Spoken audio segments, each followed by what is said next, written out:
All right. Picture this, yeah? You're standing by a muddy river in what we now call Rome. No grand buildings, no empire, just a few rough huts and people trying to get by.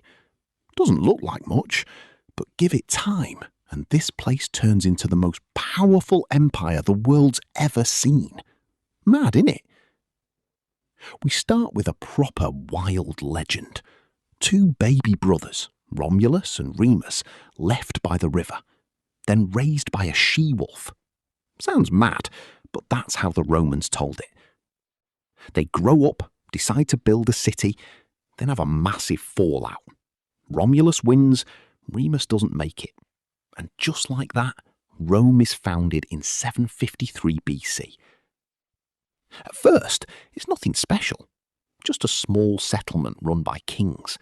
Farming, trading, surviving day by day. But eventually, the people have had enough of being ruled like that. They kick the last king out and set up something new. The Republic. Now, instead of one ruler, you've got a Senate. A bunch of powerful blokes in robes, arguing, making decisions, and trying to run the place. You've got the rich patricians at the top, and the plebs, everyone else, trying to have their say. It's messy, but it works. While all that's going on, Rome's building something serious. Its army. Disciplined, organised, proper ruthless when it needs to be. They start taking over nearby lands, expanding bit by bit. Then comes one of their biggest challenges, Hannibal. This guy marches an army with elephants over the Alps. Absolute madness. And for years he gives Rome a proper beating. But Rome doesn't fold.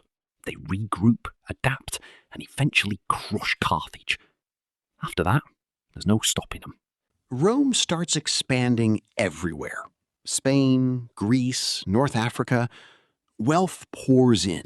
Power grows, and the Republic starts to strain under it all.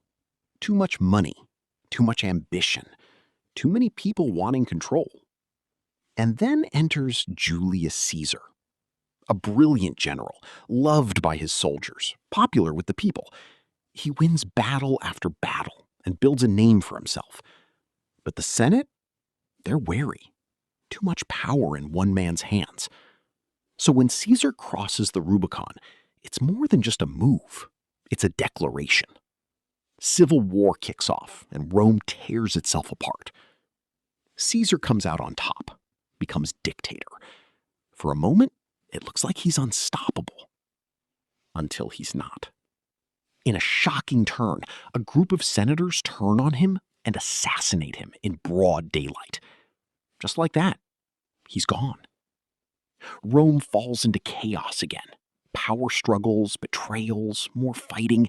It's messy, brutal, and uncertain. But out of all that, one man rises. Augustus.